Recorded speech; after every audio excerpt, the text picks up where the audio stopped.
অবশেষে বাজারে চলে এলো ইয়ামাহা এফজেডএস ভার্সন 5। আকর্ষণীয় লুকস, নতুন গ্রাফিক্স এবং ব্র্যান্ড নিউ ফিচারের সাথে এবার বাংলাদেশের বাজারে দেখা যাবে ইয়ামাহা এফজেডএস ভার্সন 5। এটা আসলে ইয়ামাহা এফজেডএস ভার্সন 4 এর আপডেট ভার্সন, তো যার কারণে এই বাইকটাকে অনেকে ইয়ামাহা এফজেডএস ভার্সন 5 বলে ডাকে।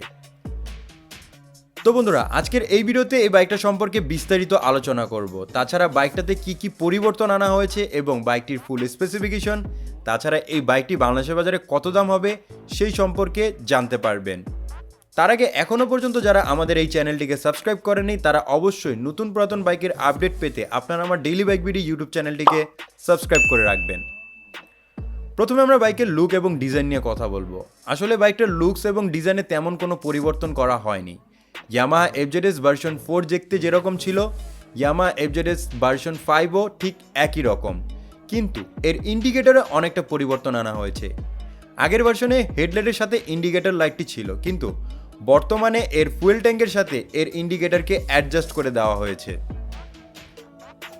বাইকের সামনের দিকে লক্ষ্য করলে দেখতে পারবেন বাইকের সামনে হেডলাইট হিসেবে ব্যবহার করা হয়েছে এলইডি বাল্বের হেডলাইট সেটআপ, যা আগেরটায়ও সেম ছিল। বাইকের সামনে ফ্রন্টের সাসপেনশন হিসেবে ইউজ করা হয়েছে টেলিস্কোপিক ফক সাসপেনশন। বাইকটির ফ্রন্টের টায়ার হিসেবে ইউজ করা হয়েছে 17 ইঞ্চি অ্যালোরিংয়ের সাথে 110 সেকশনের টিউবলেস টায়ার।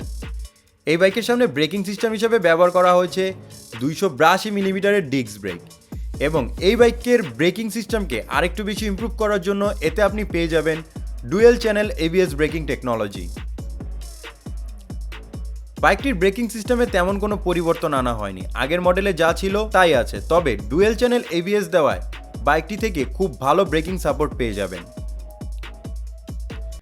বাইকের পিছনের দিকে সাসপেনশন হিসেবে ইউজ করা হয়েছে মনোসক সাসপেনশন, এবং বাইকের পিছনের টায়ার হিসেবে ইউজ করা হয়েছে 17 ইঞ্চি অ্যালোরিংয়ের সাথে 140 সেকশনের রেডিয়াল টিউবলেস টায়ার। তাছাড়া এর সাথে ব্রেকিং সিস্টেম হিসেবে থাকবে 220 মিলিমিটারের ডিস্ক ব্রেক।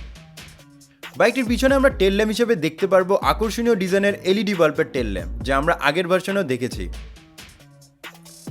বাইকটিতে নতুন করে স্পিডোমিটারে ব্যাপক পরিবর্তন আনা হয়েছে। বাইকটিতে সিঙ্গেল পার্ট হ্যান্ডেলবারের সাথে একেবারে নতুন ডিজাইনের ফুললি ডিজিটাল স্পিডোমিটার ব্যবহার করা হয়েছে, যা আগেরটা থেকে কিছুটা ছোট। তবে ফিচার হিসেবে থাকছে clock, pass light, tachometer, odometer, লো ফুয়েল ইন্ডিকেটর, লো oil indicator, turn lamp, tachometer এবং মোবাইল কানেকশন সিস্টেম। তাছাড়া এই বাইকের সুইচিংয়ে অনেকটা পরিবর্তন আনা হয়েছে। চলুন এখন আমরা কথা বলবো এই বাইকটির ইঞ্জিন পারফরমেন্স নিয়ে। বাইকটিতে ইঞ্জিন হিসেবে ব্যবহার করা হয়েছে 149 CC 4 stroke 2 valve single cylinder BS6 air cool FI engine. এই ইঞ্জিনের কারণে বাইকটি থেকে ম্যাক্সিমাম পাওয়ার আউটপুট করে থাকবে 12.23 bhp 7250 rpm এ। এই পাওয়ারে বাইকটি থেকে টপ স্পিড পাওয়া যাবে 115 থেকে 120 কিলোমিটারের মতো। বাইকটা থেকে ম্যাক্সিমাম টর্ক উৎপন্ন করে থাকবে 13.3 নিউটন মিটার 5500 rpm এ। তাছাড়া FI ইঞ্জিনের জন্য বাইকটি থেকে টপ মাইলেজ পেয়ে যাবেন 45 কিলোমিটারের মতো। এই বাইকটির স্পিড কন্ট্রোলিংয়ের জন্য এতে আপনি পেয়ে যাবেন 5 স্পিড গিয়ার বক্স। বন্ধুরা, এই ছিল এই বাইকের ইঞ্জিন পারফরমেন্স। তাছাড়া আরও কিছু ফিচার নিয়ে কথা বলি। বাইকটাতে পাবেন ট্রাকশন কন্ট্রোল সিস্টেম এবং side stand cut off sensor, যেগুলো একটি বাইকের জন্য বেশ প্রয়োজনীয় সেন্সর। এখন কথা হলো এই বাইকের দামটি কত। এই বাইকটার আগের মডেলের প্রাইস ছিল 3 লক্ষ টাকার আশেপাশে, তো সেই হিসাবে এই বাইকের প্রাইস যদি কম্পেয়ার করা হয় তাহলে এই বাইকটির প্রাইস হবে 3 লক্ষ টাকার একটু বেশি।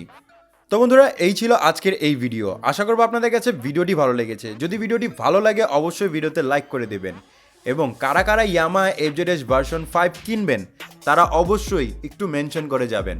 আর বরাবরের মতোই নতুন পুরাতন বাইকের আপডেট পেতে অবশ্যই আপনারা আমার ডেইলি বাইক ভিডিও ইউটিউব চ্যানেলটিকে সাবস্ক্রাইব করে রাখবেন। সম্পূর্ণ ভিডিওটি দেখার জন্য ধন্যবাদ।